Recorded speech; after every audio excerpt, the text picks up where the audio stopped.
예, 반갑습니다. 우리 옆에 있는 분들에게 한번 좀 그렇게 이야기하면 좋겠습니다. 당신은 하나님의 영광을 위해서 창조되었습니다. 예. 한 번 더 또 다른 분에게 고백할 때는 당신은 하나님의 꿈을 이루는 사람입니다. 우리 한번 좀 그렇게 고백할까요?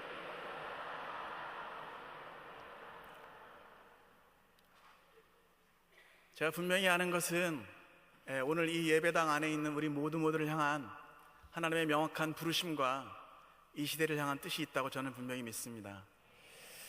특별히 제가 말씀 나누기 전에 우리 금방 함께 봉독한 시편 126편 말씀 가지고 제가 말씀 나누기 전에 한 5년 전에 만들었던 영상 하나를 보여드리려고 합니다.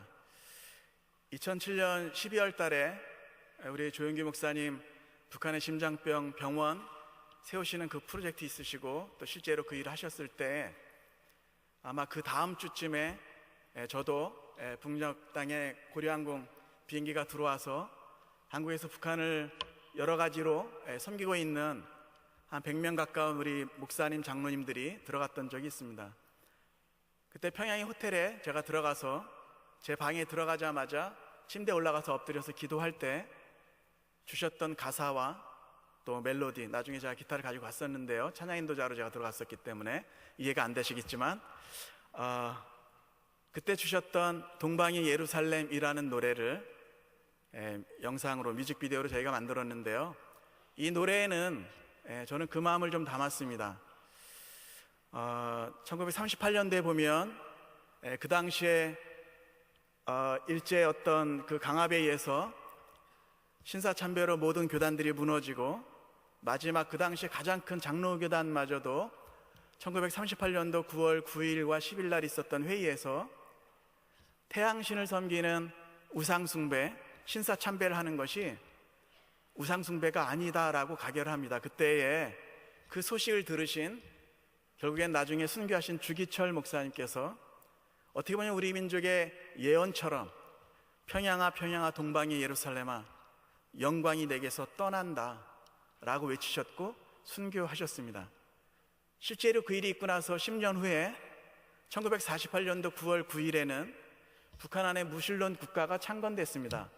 딱 10년 후에요. 하나님 없다라고 하는 무신론 국가가 1948년도 9월 9일 날 창건된 것이죠. 또 10년 후에는 1958년도 9월 달에는 북한 안의 모든 교회당 건물들이 파괴가 되고 모든 영적 지도자들이 숙청되는 안타까운 일들이 일어나게 됐죠.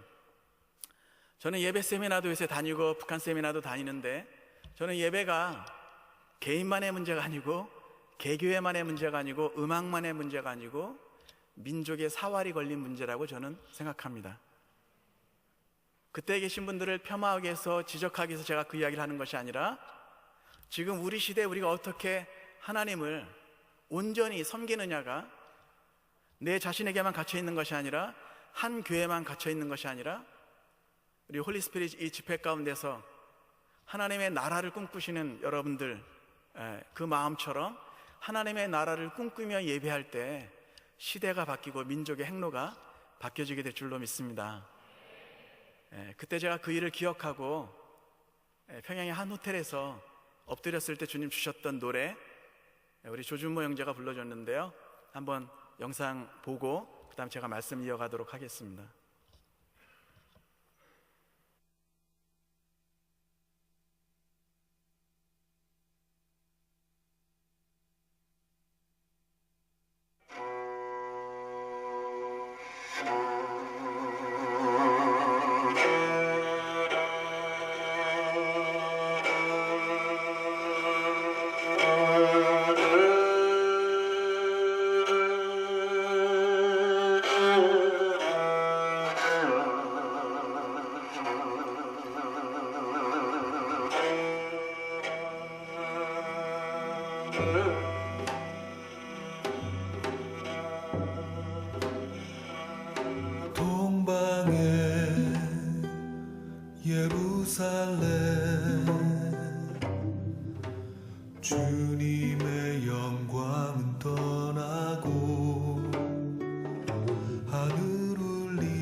찬송 소리 더 이상 들리지 않는다. 우리를 불쌍히 여기소서. 주의 얼굴 빛 비추소서. 우리를 다시 살게 하소서. 주의 생기 부어주소서. 다시 주 영광 안에 살게 하시고 주의 문대 서게 하소서. 주의 성령 부어주셔서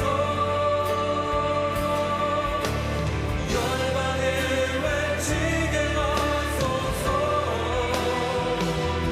우리 모든 삶 드리오니 끝까지 우리 보내소서. 영광의 예루살렘에서 저 예루살렘까지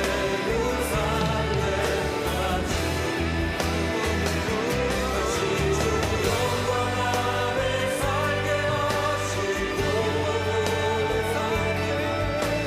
주의 군대 서게 하소서. 주의 성령 부어주셔서 열방에 외치게 하소서. 우리 모든 삶 드리오니 끝까지 우리 보내소서.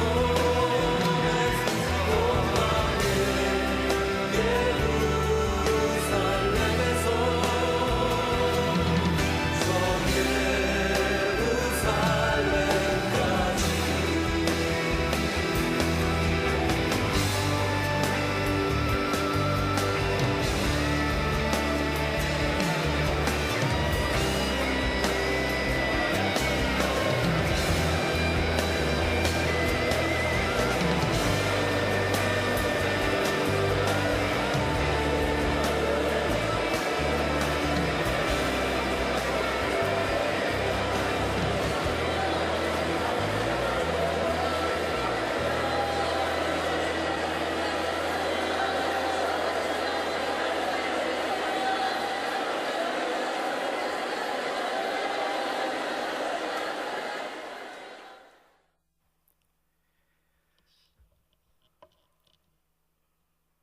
우리는 조금 아까 시편 126편 말씀을 함께 봉독했습니다.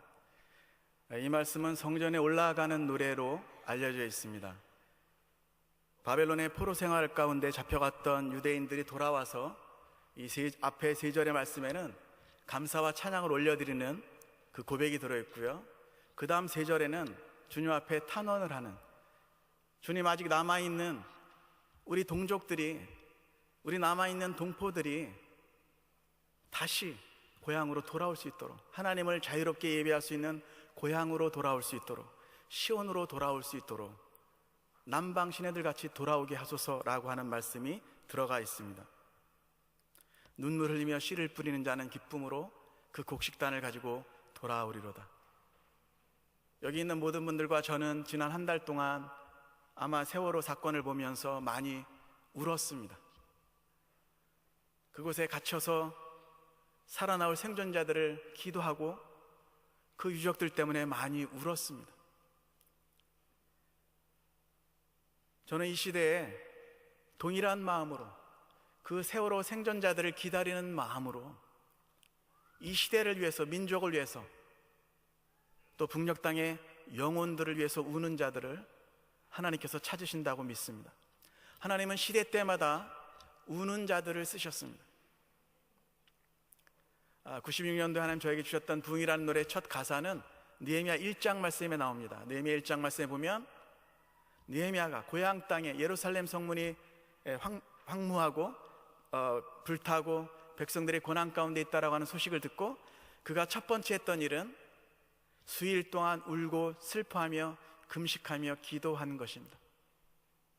지금 북녘 땅에는 저는 세월호를 보면서 그 아이들, 그 부모들 때문에 저 역시 여전히 동일하게 울고 있지만, 지금도 제가 기사를 볼 때 눈물이 나지만, 그러면서도 또 한 가지 제가 기억하는 것은 날마다 북녘 땅에는 수척의 세월호가 침몰하는 것처럼 우리 시대의 아이들이 질병과 기아로 이 봄에도, 여름으로 가는 이 시즌에도 북한은행 춘군기로 수많은 아이들이 기아로 죽어가고 있다는 것입니다. 다니엘이 자기 민족의 죄악을 인해서 울었습니다. 하나님은 이 시대에 우는 자들을 쓰신다고 저는 믿습니다. 예수님께서 그분의 삶을 사셨을 때 그분의 삶을 가장, 그분의 삶을 움직이셨던, 원동력을 가져왔던 어떤 것을 표현한다면 아마 NIV 성경에서는 짧은 단 2개의 단어로 되어 있는 말씀, Jesus wept. 예수님께서 눈물을 흘리시더라. 예수님께서 우셨다. 죽은 나사로의 돌문 앞에서, 그리고 무너질 예루살렘 성을 보시면서 예수님은 우셨습니다. 그 눈물을 가지고 항상 영혼들을 향해서 나아가셨던 것이 예수님의 발걸음이셨습니다. 사실 이 말씀에 3절까지 말씀을 아까 말씀드렸던 것처럼 하나님께서 바벨론으로 먼저 돌아오게 하신, 우리처럼 예수 그리스도를 이미 믿는 사람들로서의 감사와 찬양의 고백이지만, 또 3절의 말씀은 여호와여 우리의 포로를 남방 시내들 같이 돌아오게 하소서. 이스라엘 땅에는 우리 한국에서는 볼 수 없는 하나의 현상이 있다고 합니다. 광야와 사막에 보통 때는 메마른 이 건기가 되면 그냥 바닥에 물길 그 자국만 있는데, 우기 때가 되기만 하면, 하늘이 열리면 갑자기 비가 오면서 이전에 없었던 시냇물이 생기기 시작하는데, 그것을 아랍어로 와디라고 하고 계절천이라고 합니다.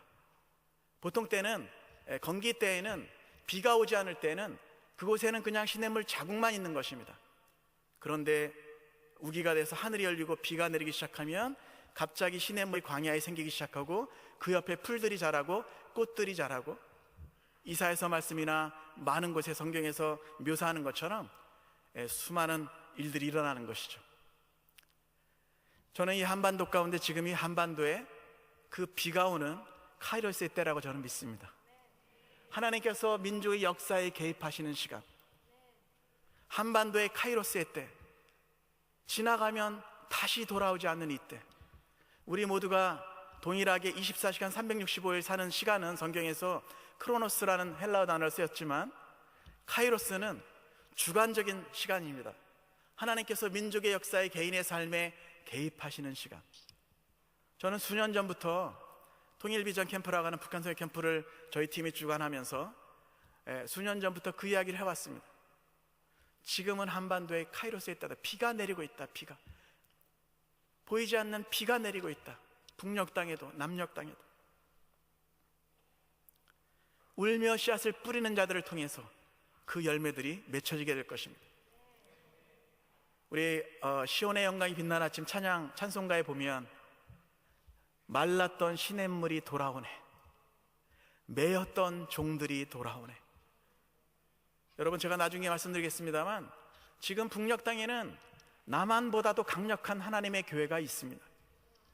그곳에는 부흥이 필요 없는 교회가 있습니다. 왜냐하면 그곳의 모든 신자들은 생명 내놓고 예수님 믿는 사람들밖에 없기 때문에요.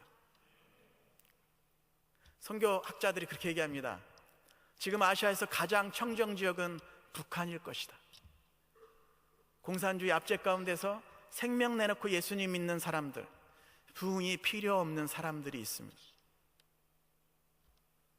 저는 사실 음악을 전공하진 못했습니다. 제가 기껏 잘하는 거라고는 학교 다니다 그만두는 거였습니다. 건축을 공부하다 그만뒀고, 캐나다에서 신학을 하다가 두 신학교를 또 그만두고, 부흥 앨범이 생기면서 부흥 콘서트라는 이름으로 전국을 투어해야 됐기 때문에 2000년에 제가 10년 만에 캐나다에서 돌아와서 계속해서 투어를 하고 현재까지 부흥한국이라고 하는 팀으로 사역을 하고 있습니다. 91년에 인도네시아 한 교회를 방문하고서는 그곳에서 정말 눈물 흘리면서 성찬잔을 가지고 감사 기도를 하시는 인도네시아 어떤 장로님의 그 기도를 보면서 눈물이 그분의 뺨에 흘러내리는데 7분 8분 감사 기도를 하시는 그 장면을 보면서 제가 왜 그런 기도를 드렸는지 모르지만 하나님, 마지막 때 주님 다시 오실 길을 예비하는 그 민족으로 우리 한민족 교회를 불러주셨다고 하는데 그 부르심, 그 사명, 그 촛대를 옮기지 말아 주십시오. 다급한 기도를 드린 후에 하나님께서 어떤 때는 운전하고 가다가 주님의 영광이란 노래 가사 멜로디를 주셨고, 비전이란 노래는 여러분들처럼 회중석에 있을 때 계시록 7장 9절 10절 말씀 선포하시는 목사님 메시지를 들을 때 그 노래의 처음부터 끝까지 하나님께서 가사와 멜로디를 주셨습니다. 제가 음악을 전공하지 않았고 아직도 여전히 저 자신을 소개할 때는 노래가 안 되는 찬양 인도자, 옆에 잘하는 분들 의지해서 30년을 살아남은, 멘트만 날려서 30년을 살아남은 찬양 인도자거든요. 작곡법을 모르고 아직도 시창이 안 되고 피아노는 여전히 닭발주법이라고 해야 되나, 이 손가락 3개로 타악기처럼 사용하는 저이지만 주님께서 그분의 마음을 부어주시고 때로 그분의 은혜로 새 노래를 주시곤 하셨습니다. 97년에 그런 곡들이 모아져서 처음 나온 앨범이 부흥이었고, 그 후로 15년 동안 제 삶에도 참 많은 변화가 있었고, 특별히 가장 큰 변화는 제 마음 안에 제가 바라보는 나라로 북한이 자리 잡고 있다는 것입니다. 저는 사실 고등학교 때 선교사로 헌신했지만 부흥 앨범이 나온 다음에 그때 깨달았습니다. 그때서야 깨달았습니다. 아, 내가 가야 될 나라 어딘가. 대학교 다니면서 몇 년 동안 제가 고민하고 기도했지만 그때 내 머릿속에 유일하게 없었던 한 나라가 북한이었구나. 저희 때는 반공교육 받고 자라면서 북한의 어떤 남침의 두려움 가운데서 가야 할 나라로, 영원히 구원받아야 될 나라로 전혀 생각하지 못했던 한 나라가 바로 북한이었다는 것을 깨닫고, 참 주님은 어떻게 보면 참 재미있으시다고 표현해야 되나요? 그 없었던 그 나라를 향한 마음들을 노래를 주시면서 어떤 때는 말씀을 읽다가 새 노래를 주시고 다양한 방법으로 북한에 대한 마음을 주셨습니다. 지금은 한반도의 카이로스의 때입니다. 북한의 구원을 위해서, 민족의 회복을 위해서. 여러분, 지금 세월호 한 척이 가라앉으면서 그곳에 너무도 꽃과 같은 피지 못한 수많은 영혼들이 죽었을 뿐만 아니라 그 한 척이 가라앉으면서 우리 사회가 살고 있는 이 사회, 이 민족, 이 나라의 모든 문제가 수면 위로 떠올랐습니다. 하나님, 이 땅을 고쳐주시옵소서. 우리를 고쳐주시옵소서. 그것이 우리의 죄입니다. 교회의 죄입니다. 우리가 빛으로 살지 못했습니다. 우리도 역시 바벨론에서 돌아야만 하겠습니다. 주님, 이 세상의 물신주의와 돈과 명예와 파워와 어떤 것을 위해서 주 예수님께서는 너희가 나를 쫓아오려거든 누구든지 자기를 부인하고 자기 십자가를 지고 나를 쫓을 것이니라고 말씀하셨지만, 그리고 너희는 먼저 그의 나라와 그 일을 구하라라고 말씀하셨지만, 우리는 먼저 모든 것을 얻고 싶었습니다. 우리는 더 힘 있는 곳으로, 더 많은 것을 얻기 위해서 더 높은 곳으로 올라가길 원했습니다. 여러분, 주님은 우리를 축복하시는 하나님이시지만, 그러나 그 마음으로 나가면 결과적으로는 자기 숭배입니다. 어느 지점에서 반드시 예수님이 걸어가신 십자가 길과 반대 방향으로 걸어가는 우리 자신을 보게 될 것입니다. 민족이 회복되기 위해서는 교회가 변화되어야 됩니다. 내 자신이, 여러분, 우리 모두가 먼저 변화받아야만 하는 줄로 믿습니다. 민족의 회복을 위한 한반도의 카이로스의 때입니다. 지나가면 오지 않습니다. 복음적 통일을 위해 대로를 놓는 그 기도와 행실이 지금 이 시대 가운데 필요하다고 저는 믿습니다. 왜 우리는 이 시대에 북한을 품어야 하는가? 왜 복음적인 통일을 꿈꿔야 하는가? 저는 몇 가지 이유들을 좀 나누고 싶습니다. 저도 작곡을 하고 또 잘하는 분들 사이에서 그 사이에 노래 안 하실 때 멘트만 날려서 30년을 살아남은 아직도 현역이 있는 찬양 인도자로서 제가 지금 최근에 예배 현장에서 느끼는 안타까움은 밸런스의 문제인데요. 노래 가운데 민족에 대한 노래, 열방에 대한 노래들이 더 필요하다는 것입니다. 개인의 노래만이 아니고요. 여러분, 교회만이 그런 것이 아니죠. 지금 우리 라디오에서, TV에서 듣는 노래는 어떻습니까? 대중가요는 어떻습니까? 다 개인밖에 없습니다. 사랑, 이별, 헤어지고, 증오, 너 없어도 잘 살아, 뭐 이런 노래들.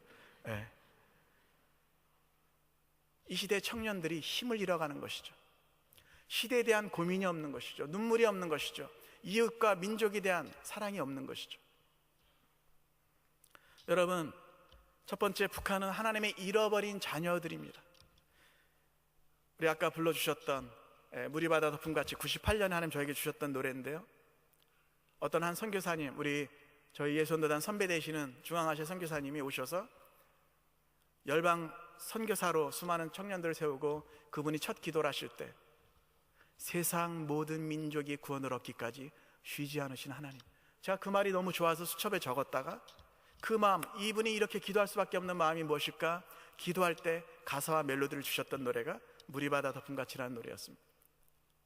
여러분, 2400만의 북녘 동포들이 단 한 번 복음을 듣지 못한 채 죽어가고 있습니다. 저는 2006년에 제가 지금 파주에 살고 있는데 파주 자유로로 해서 2006년에 그 당시에는 통일부에 신고하면 그렇게 갈 수 있었기 때문에 제가 남북 함께 살기운동이라고 하는 조그만 단체 이사로 있기 때문에 자동차로 개성을 들어갔던 적이 있습니다. 육로로 45분밖에 걸리지 않았습니다. 그곳에 인가를 지나가는데요, 수천의 사람들이, 여러분 생각해 보십시오. 단 한 번의 복음을 들을 기회도 갖지 못한 채 어떻게 보면 전 세계에서 가장 큰 감옥 같은 데서 비참한 삶을 살고 있었습니다.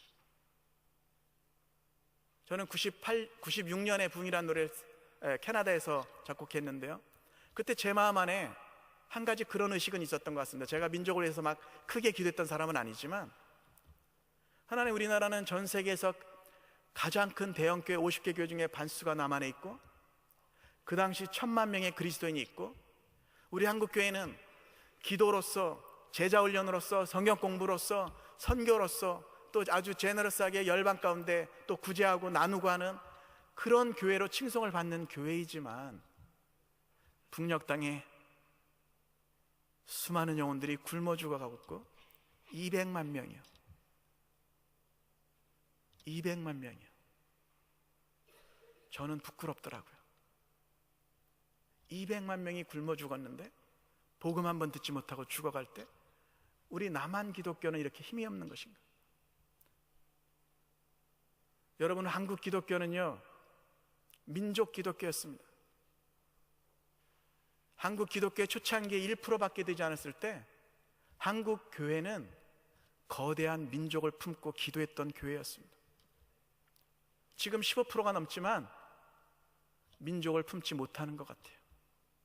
개인만 있고 개교회만 있다면 저는 주님 슬퍼하신다고 믿습니다. 북녘 땅에 하나님의 잃어버린 자녀들, 하나님께서 그들을 사랑하십니다. 우리와 똑같이 사랑하십니다. 2001년에 제가 새로 나중에 부흥 2003이라는 앨범으로 나왔지만, 그 앨범 기도할 때 제가 출석하는 조그만 교회 피아노 옆에 앉아서 이사야서 40장 1절 말씀을 묵상하는데, 여호와께서 가라사대 너는 내 백성을 위로하라. 그 말씀이 저에게는 너는 북녘 땅에 있는 내 백성을 위로하라. 그들의 복역의 때가 끝났고 그들의 죄악의 사함을 입었다. 여호와의 손에서 이미 배나받았다. 너희는 광야에서 여호와의 길을 예비하라. 골짜기마다 돋워주고 산마다 낮아지고 모든 육체가 하나님의 영광을 보게 될 것이다. 여러분, 북녘 땅이 구원받게 될 때, 북녘 땅의 복음적인 통일의 대로가 놓여지게 될 때 하나님께서 열방 가운데서 영광을 받으시게 될 줄로 믿습니다. 모든 사람들이 하나님의 영광을 보게 될 줄로 믿습니다. 그때 하나님께서 한반도를 제 눈앞에 환상으로 보여주셨습니다. 한반도의 남쪽에서부터 길들이 열려져서 비무장지대에 지나서 북한을 지나서 열방으로 나아가는 환상을 보여주셨습니다. 저는 제 평생에 하나님께서 두 개의 명확한 환상을 보여주셨습니다. 비전이라는 노래와 그리고 그때 주셨던 두 번째 이 환상으로 말미암아서 나중에 쓰게 하신 노래가 한라에서 백두까지, 백두에서 땅끝까지라는 노래였습니다. 저는 우리 시대에 남한과 북한이 하나가 될 때 우리 민족이 온전히 회복된다고 믿습니다. 남한만으로 되지 않습니다. 남한만으로 되지 않습니다. 그 이유를 제가 조금 이따 설명하겠습니다. 두 번째로 왜 우리가 북한을 품고 기도하고 이 민족 회복을 위해서 기도해야 하는가 할 때, 북한은 구원받아야 될 우리 민족이기 때문입니다. 우리 동포입니다. 여러분 룻기 말씀에 보면 기업 물을 자라는 단어가 나옵니다. 영어로 킨즈맨 리디머라고 하고요, 히브리어로 고엘이라고 합니다. 룻기 말씀을 보면 보아스가 자신에게 주신 하나님의 축복, 재정을 가지고 또 나오미의 기업을 물려주는데, 그것에는 룻과 결혼해서 그 일을 이루게 되죠. 여러분, 이스라엘 공동체 안에는 하나님께서 제정하신 어떤 법이 있었는데, 그것은 이스라엘 동포 중에, 그 민족 중에 한 사람이 가난 때문에 자신의 집이나 전토를 팔았거나 자기 자신을 남의 집, 빚 때문에 종으로 팔았을 경우에 가장 가까운 친척 순으로 그것을 되물러 줘야 될 책임과 권리가 있었습니다. 그것을 하지 않으면 여호와 앞에 죄였고 수치였습니다. 보아스가 룻에게 장가들어서 그 일을 해줄 때 어떤 일이 일어납니까? 마태복음 1장에 보면 이방 여인인 룻과 보아스가 예수님의 초림길을 예비하는 예수님의 족보에 올라갑니다.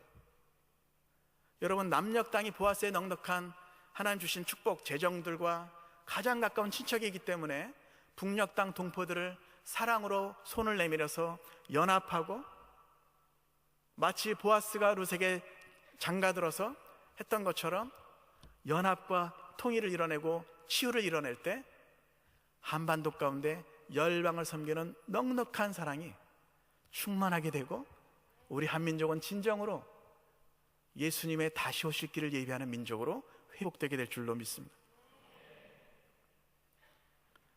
기업 물을 자의 사명을 해야만 합니다.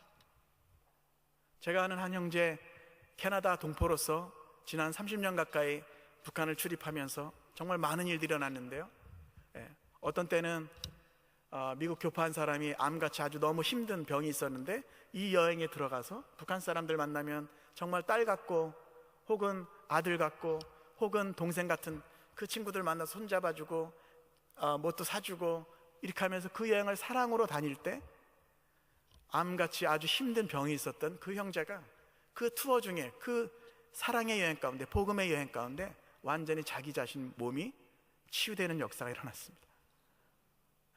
하나님은 남녘 땅뿐만 아니라 북녘 땅 안에서도 역사하시는 하나님이십니다.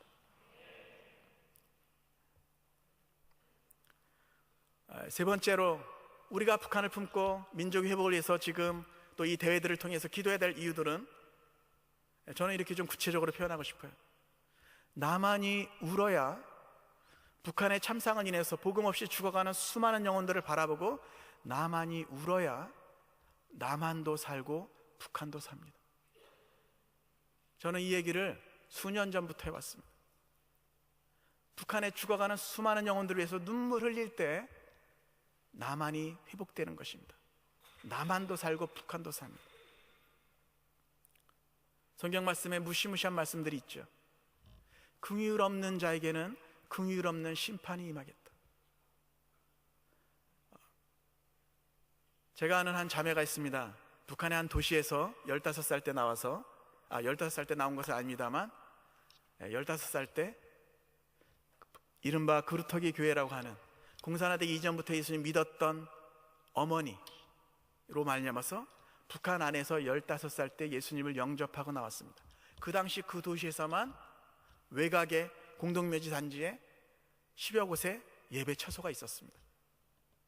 그곳에서 나온 자매가 2년 전에 저희 사무실에 1월 달에 추울 때 이렇게 들어와서 훌쩍훌쩍 울고 있더라고요. 한국에서 가명으로 은혜라는 이름을 쓰는데, 은혜야 왜 울어? 제가 물어봤습니다. 내 고향 마을에 국경 마을이라 전화 통화가 됐는데 우리 고향 아이들이 이제는 굶어서만 아니라 얼어서 동사한대요. 저는 그날 한 가지 사실을 새롭게 깨달았습니다. 북한의 수많은 노약자들과 아이들과 교도소와 수용소에 갇혀 있는 수많은 사람들, 그들이 기아와 질병으로 죽어가는 것은 첫 번째, 당연히 그 땅에 공산주의 이데올로기 안에서 그 땅을 다스리고 있는 악한 정권 때문일 것입니다. 그런데 두 번째, 저는 그날 한국 교회를 생각해 봤습니다.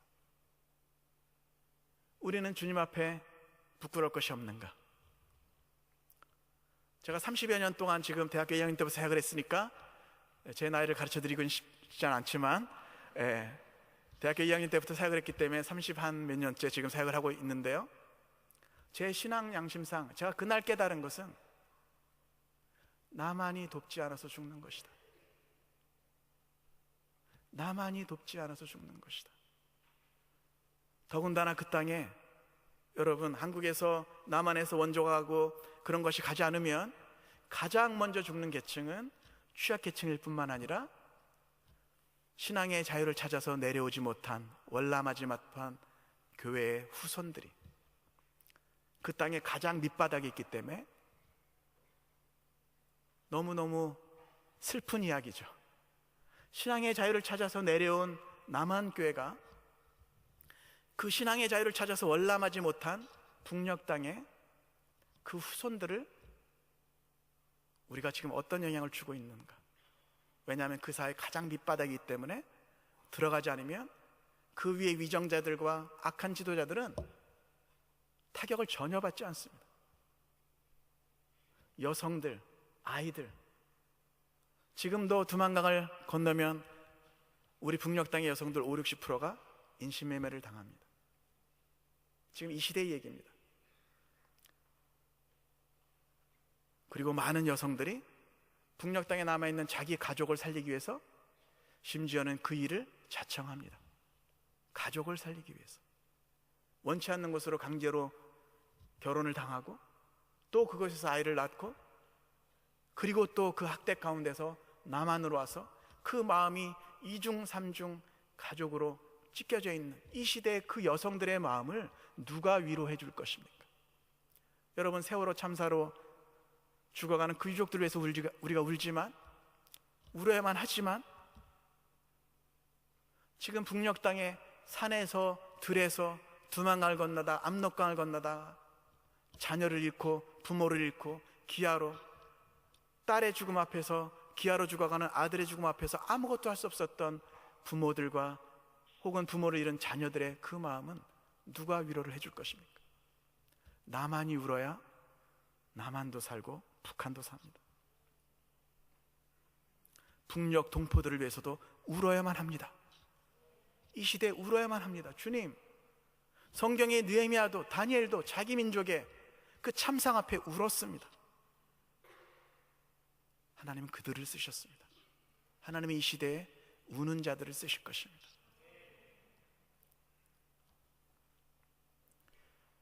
우리가 북녘 땅을 품고 한반도 전체 회복을 위해서 꿈꾸며 하나님의 나라가 임하기로 해서 또한 기도하면서 나아가는 이유 중에 하나는 한반도 한민족의 온전한 치유를 경험하기 위해서.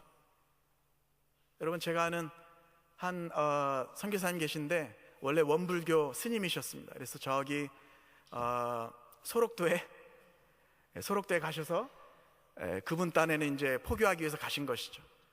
가셔서 나환자분들에게 계속 포교를 했는데 그 화장터에 가서도 계속 포교를 했는데 아무도 돌아오지 않았고, 당신이나 예수님 믿고 천국 가십시오, 역전도를 당했습니다. 2~3년을 그렇게 원불교에서 스님으로 가셔서 그렇게 했는데 열매가 없었는데 어느 날 계속 역전도를 당하다가 법당에 앉아서 목탁치는데 요단강 건너가 만날이 노래가 나왔습니다. 그래서 예수님 믿고 카자흐스탄과 중앙아시아에 가서 15년 동안 농아들 축구 그 대표 그 감독을 하신 분인데 최근에 이제 북한 농아들을 위한 어떤 팀을 지금 구성하고 계십니다. 이분이 그 일을 하시기 시작한 이유가 뭐냐면, 오랜만에 그 소록도의 교회들, 이전에 당신에게 복음을 전한 분들에게 찾아갔더니 거기 그 질병으로 말미암아서 앉아 계신 그 몇몇 권사님들이 통장을 하나 내놓으시더래요. 선교사님, 우리는 몸이 불편해서 북한에 못 가니까 우리가 지난 3년 동안 통일 통장을 만들었습니다. 우리가 여기에 돈을 조금씩 들어놨습니다. 이 돈을 3분의 1은 노잣돈으로 써주시고, 여행비로 써주시고, 3분의 1은 먹을 것을 사가주시고, 3분의 1은 또 다른 사업에 써주십시오. 그분이 하시는 얘기가 있어요. 장애인 사역을 오랫동안 하시는 이분이 뭐라고 얘기하시냐면, 한반도는 장애인 국가다. 허리가 잘려져 있는 장애인 국가다. 허리에 신경이 끊어지면 북녘 땅에 아픈 일을 당해도 남한이 울지 않습니다. 남한에 아픈 일을 당해도 북녘이 울지 않습니다. 장애인 국가입니다. 우리나라는 반도지만, 한반도라고 하지만 사실상은 섬 아니겠습니까? 남한은 물론 배를 타고 비행기를 타고 갈 수 있지만, 남한도 북한도 동시에 고립되어 있는 것이죠. 복음으로만 이 땅이 치유될 수 있습니다. 복음으로만, 예수 그리스도의 십자가만 가운데에 막혀있는 담을 허물어뜨릴 수 있습니다. 민족의 고통을 못 느끼고 이웃의 고통을 못 느끼는 이 장애인 국가이기 때문에, 사실은 우리가 이 세월호 사건 때문에 많이 운다고 염려하시는 분들도 계시는데, 저는 그렇게 생각하지 않습니다. 하나님이 우리에게 울기를 연습시키시는 것 같다, 저는 그렇게 생각합니다. 지금 이 사회에 있는 많은 문제들은 사실은 우리가 울지 않았기 때문에 생긴 문제입니다. 지금 수많은, 남한만 하더라도 소외되고 어려운 사람들 위해서 우리가 울지 않았습니다. 내 진로, 내 삶, 내 취업, 어떤 것을 생각하고 그것만 바라봤기 때문에 이 사회가 이렇게 황폐하게 된 것입니다. 허리에 신경이 끊어져 있는 무정한 사회가 되어버렸습니다. 치유가 필요합니다. 이 민족의 치유가 필요합니다. 우리 단원고의 그 고등학교를만 생각해 봐도 이 학교에 정말 치유 프로세스가 필요하겠다, 여러분 생각되시잖아요. 이 민족이 전쟁으로 죽고 죽였고, 6.25 전쟁만으로도 300만 가까운 사람이 남북에서 죽었습니다. 이 한반도의 치유가 필요합니다. 복음만, 예수 그리스도의 십자가만 이 민족을 다시 살릴 수 있습니다. 다섯 번째로, 북녘 땅에 황폐한 주의 성소가 회복되어야만 하겠습니다. 아시는 것처럼 아까 우리 동방 예루살렘이라고 하는 말은 1907년에 평양 대붕이 일어났을 때 전 세계 교회가 칭송했었던, 이름 붙여줬던 그런 것이죠. 그 당시 평양은 동방의 예루살렘이라고 불렸습니다. 동쪽에 있는, 마치 사도행전 2장에 나오는 것 같은 예루살렘에 성령의 강림이 있었던 그런 사건과 같은 비견한 사건이 일어난 것이다. 그런 의미로 동방의 예루살렘이라고 불렸던 것이죠. 그런데 지금은 어떻습니까? 저는 예수님께서, 하나님께서 북녘 땅에, 특별히 평양 땅에 저는 그분의 추억이 있다고 생각하는 사람입니다. 100여 년 전에 그 도시는 주일날에는 교회밖에 열지 않았습니다. 수많은 사람들이 하나님의 성령의 타치 안에서 자기 죄를 자복하고, 심지어는 그 죄를 자복하면 거기서 바로 경찰에게 끌려가는데도, 순사에게 끌려가는데도 그 죄를 자복하고 기쁘게 잡혀갔습니다. 그 죄를 자복하기 전에는 평안할 수 없기 때문에 하나님의 빛이 그 도성을 덮었고, 평양은 그 시대의 동방의 예루살렘이었습니다. 수많은 교회들이 있었던 그 땅.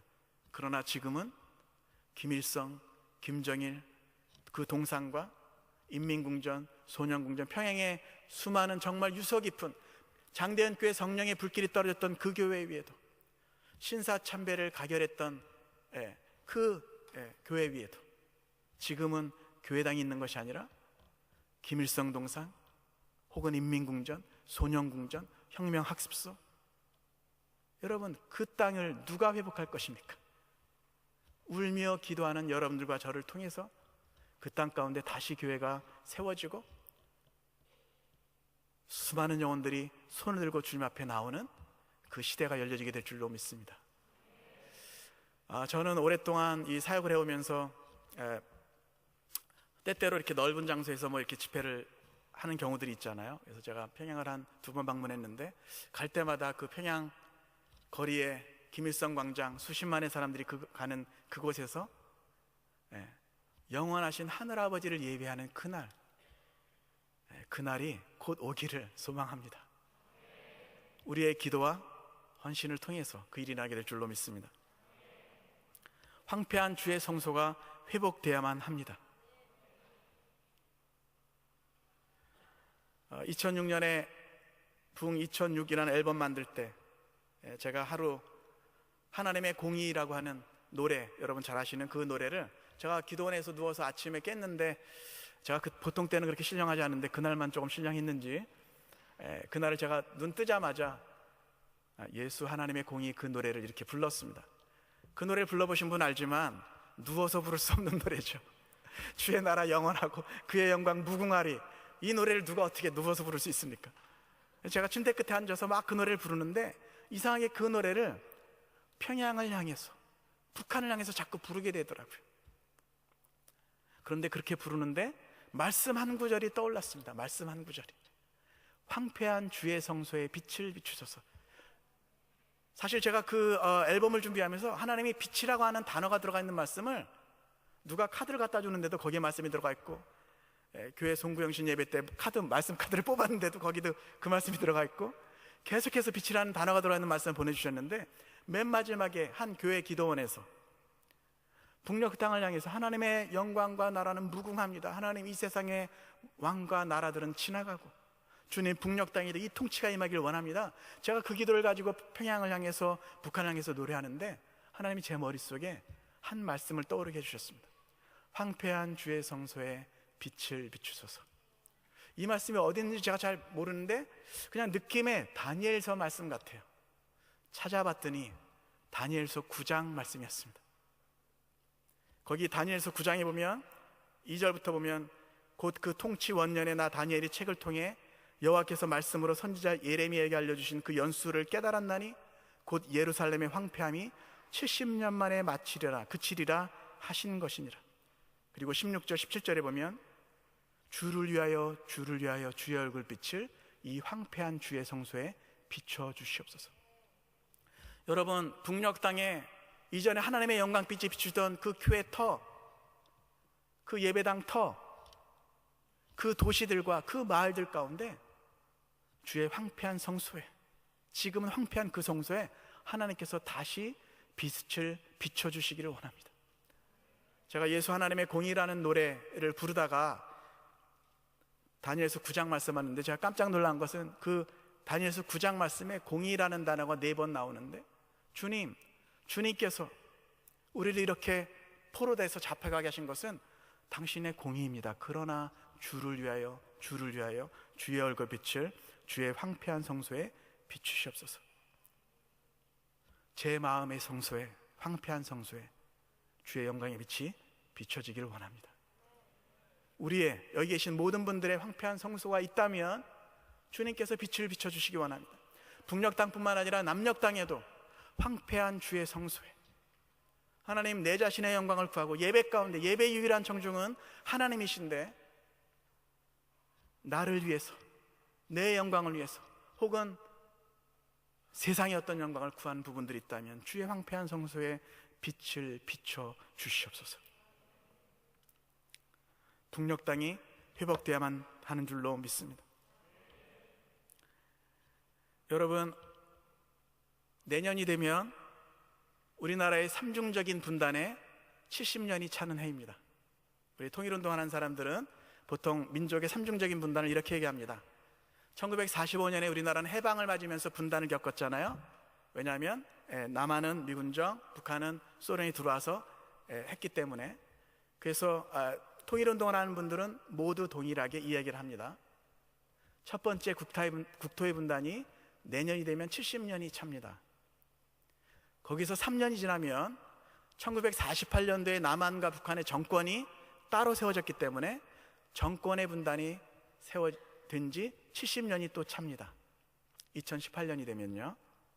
그리고 거기서 2년이 되면 이제 백성의 마음이 갈갈이 찢긴 민심의 분단이 생긴 지 또 70년이 찹니다. 왜냐하면 1950년에 6.25 전쟁으로 말미암아서 북녘 땅의 공산주의자들의 그 남침으로 말미암아서 이 광란의 전쟁으로 수많은 영혼들이 죽고 이 사회 가운데 분단이 왔기 때문에, 여러분, 다니엘은 그 시대에 아까 읽었던 다니엘서 9장 2절 말씀을 보면 예루살렘의 황무함이 70년 만에 깨달으라고 하는 그 연수를 깨닫고 울며 민족을 위해서 기도했습니다.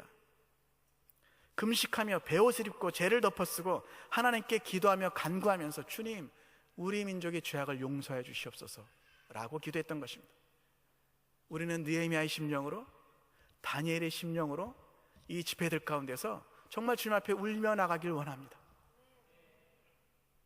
하나님께서 시대 때마다 쓰셨던 성경의 사람들은 그 시대 자기뿐만 아니라 자기 민족의 죄악을 가지고 주님 앞에 울며 고백하는 자였고, 주님이 이 땅을 고쳐주시옵소서 라고 고백했던 사람들이었습니다. 여섯 번째로, 북한의 교회가 열방을 위해서 노임을 받아야만 합니다. 아까 제가 말씀드렸던 것처럼 고난과 압제 가운데 있는 북녘 땅의 교회가 있습니다. 고통 가운데 있는 우리 동족들이 있습니다.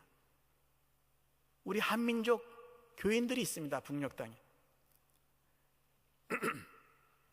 지금도 십자가 길을 가고 있는 수많은 사람들. 제가 2000년에 중국의 한 도시에서 만났던 한 형제, 작년에 13년 만에 만났는데요, 제가 그냥 지나가는 얘기로 이렇게 연락도 안 되고 어떻게 13년 동안 연락이 서로 안 됐습니다. 형제 어떻게 지냈어요? 그때 너무 깜짝 놀라는 얘기를 하는 거예요. 나는 북녘 땅에서 식량 때문에 나왔다가 예수님 영접하고 또 다른 친구들을 양육하는 것이 내 사명이라 그 일을 하다가 중국 공안에게 잡혀서 정확하게 10년 동안 중국 감옥에 있었습니다. 내일이면 이제 북송돼서 두방강 건너서 북한으로 북송되면 기독교 지도자였기 때문에 영락 없이 죽는 목숨인데 하나님께서 이 형제를 살려주셨습니다. 그 전날 김정일 위원장이 사망했다고 하는 뉴스가 터지면서 이 형제가 북송되지 않고 살았습니다. 지금 한국의 신학교를 다니고 있습니다. 올해 저희 북한 캠프에 왔는데 제가 간증자로 세웠는데요, 차마 남한 교인들은 생각할 수 없는 사진들을 올리기 시작했습니다. 자기와 함께 동역하다가 북한의 복음 전하러 들어가서 순교한 사람들의 얼굴 사진들을 올리기 시작했습니다. 10여 명의 사진들을. 우리 시대에, 지금 시대에 그 일이 일어나고 있는 것입니다. 북녘 땅의 복음을 전하기 위해서. 제가 2007년에 북경에서 사역하시는 감리교 여자 목사님이 20명의 청년들을 데려왔습니다. 탈북민 청년들을. 그들이 일어나서 이구동성으로 그렇게 얘기했습니다. 우리는 선생님의 노래 중에 부흥이란 노래와 그날이란 노래 가지고 북한을 위해서 기도합니다. 우리는 남한에 가지 않습니다. 지금 2년 동안 성경 공부, 제자 훈련, 트레이닝 받고 있는데 우리는 고향 땅에 돌아가서 복음을 전할 것입니다.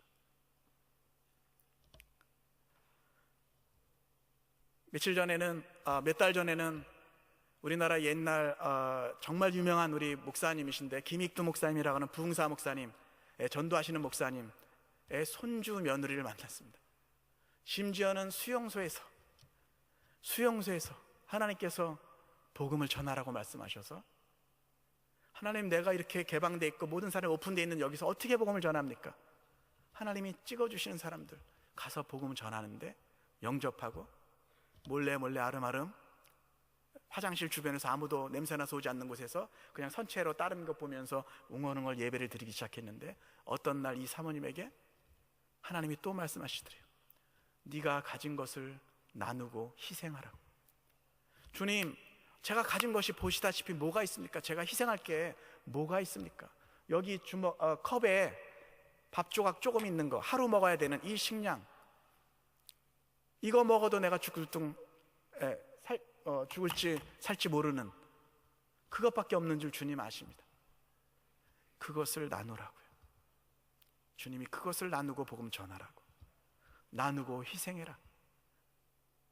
그 수용소에서 이분이 그 컵밥 같은 자기가 먹어도 살지 모르는 그 밥을 나누면서 복음을 전하기 시작하는데, 몇 주가 지나니까 눈도 안 보이고 귀도 안 들리고 일어날 기력도 없고 주저앉아 있는데, 어느 날 간수들이 자기를 향해서 얘기하는 것 같더랍니다. 이 사람은 3일 있으면 죽을 거니까 이쪽에 좀 쳐놓고 더 괴롭게 하지 말라고. 그날 저녁부터 이 간수들이 웬일인지 음식을 넣어주더래요. 그래서 살았습니다. 북한의 수용소 10군데를 지나면서 복음을 전하셨던 분, 최근에 26,000명 정도 되는 탈북민 중에 저는 북한에서 신앙생활하던 분 한 4분 정도를 알고 있습니다. 여러분, 북한 안에 하나님의 강력한 교회가 있습니다. 나만을 부끄럽게 하는 교회가 있습니다. 그들이 열방을 위해서 노임을 받아야만 합니다. 그것을 누가 할 것입니까? 우리가 복음적인 통일의 대로를 놓아야지만 북녘 땅의 가장 열악한 지역에서 고난 가운데 있는 수용소에 갇혀 있고, 혹은 열악한데 뭐라 그럴까요? 보내져서 살고 있는 북한 정부가 다 알기 때문에 구루터기 교회, 공산화되기 이전부터 예수님 믿은 사람들 구루터기 교회라고 하거든요. 그리고 지금 지하교회라고 분류하는 사람은 식량 때문에 나왔다가 예수님 믿고 들어간 사람들입니다. 그 수가 얼마만큼일지 알지 못하지만 너무도 놀라운 소식들이 들려오고 있습니다.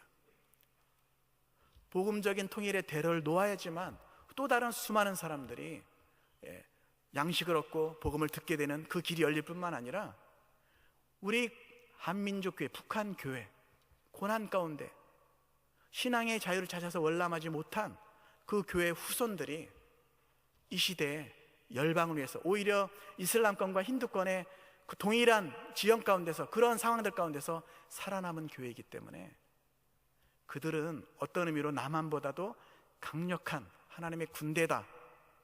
그것이 통일운동을 하는 모든 분들의 공통된 의견입니다.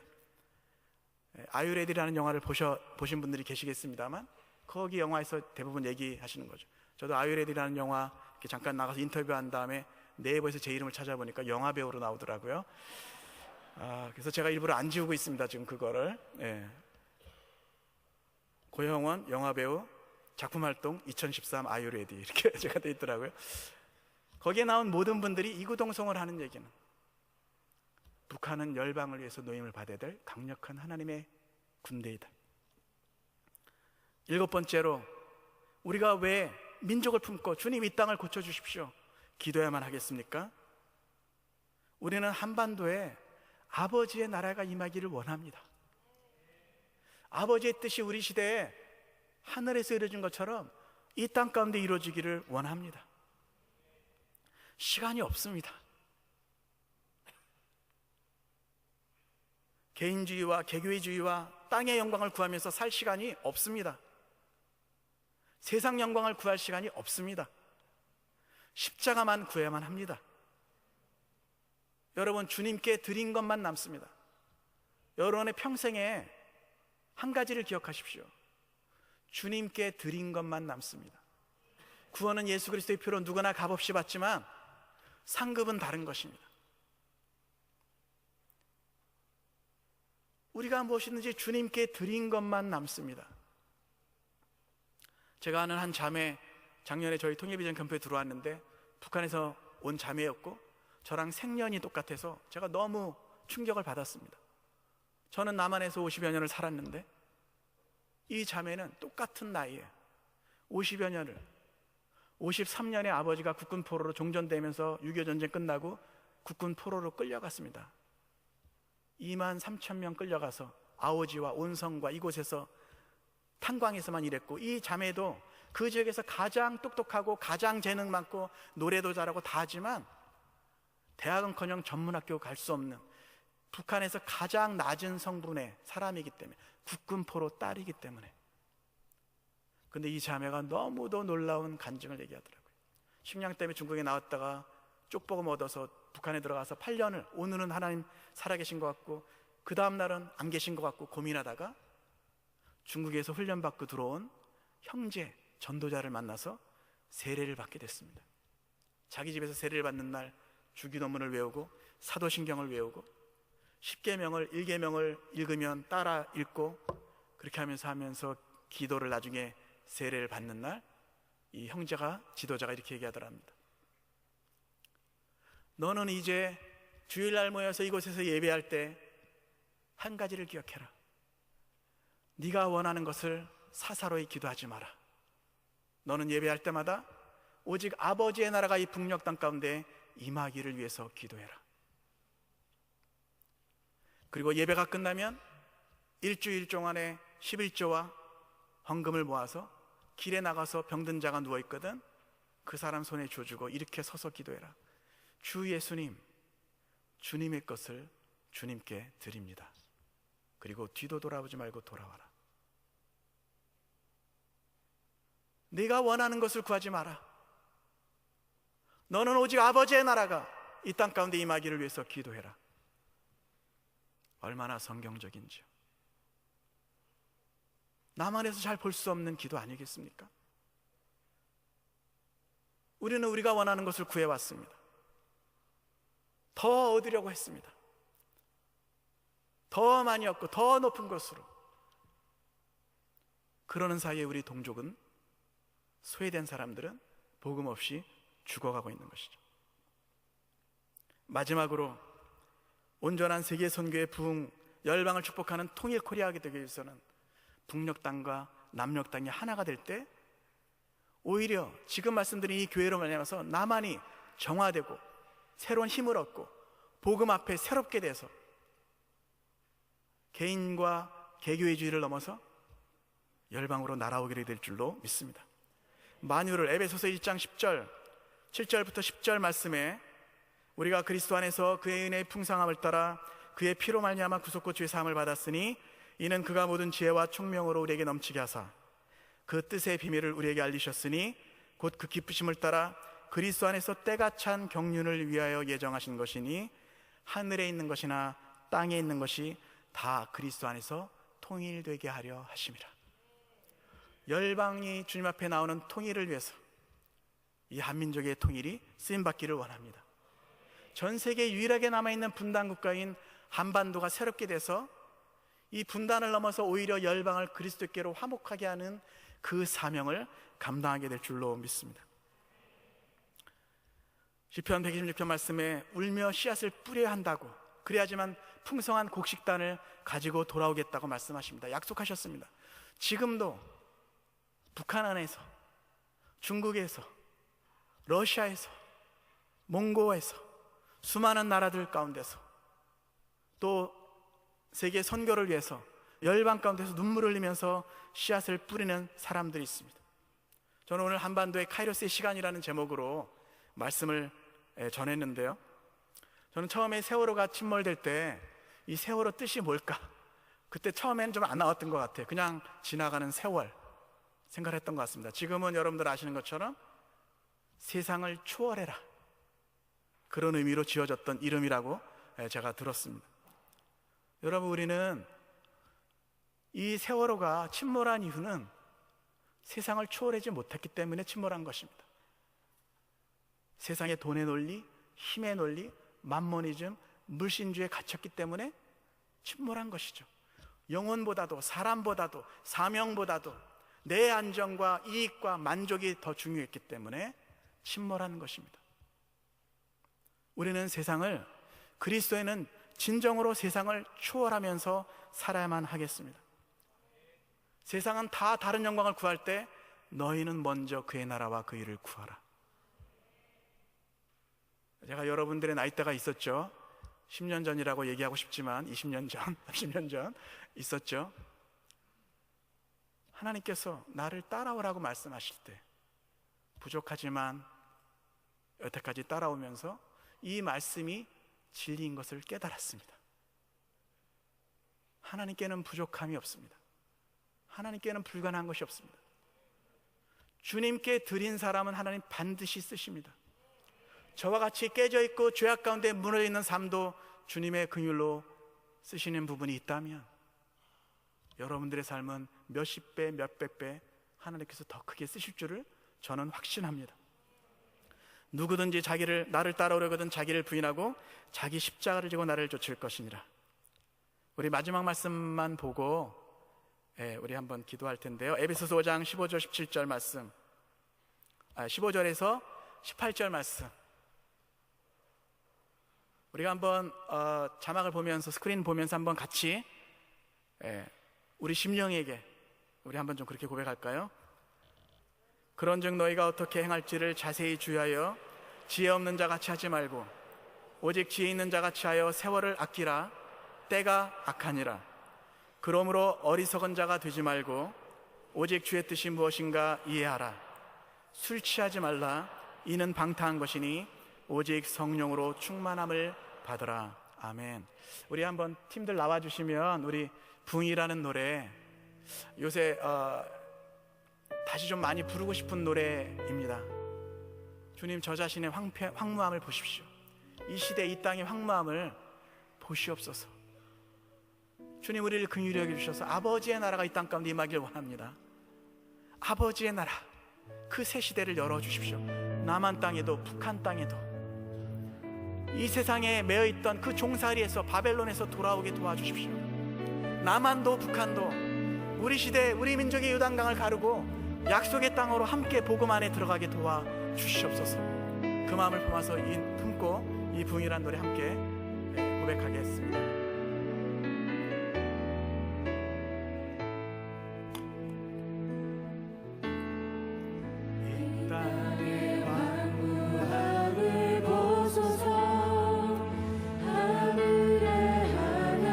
자리에서 일어나시겠습니까? 은혜를 베푸시는 주여, 우리의 죄악 용서하소서. 이 땅 고쳐 주소서. 이제 우리 모두 하나 되어 우리 옆에 분들 한번 손을 잡겠습니다. 기초를 다시 쌓을게. 우리의 우상들을 태우시. 성령의 불이 임하소서. 성령의 불 임하소서.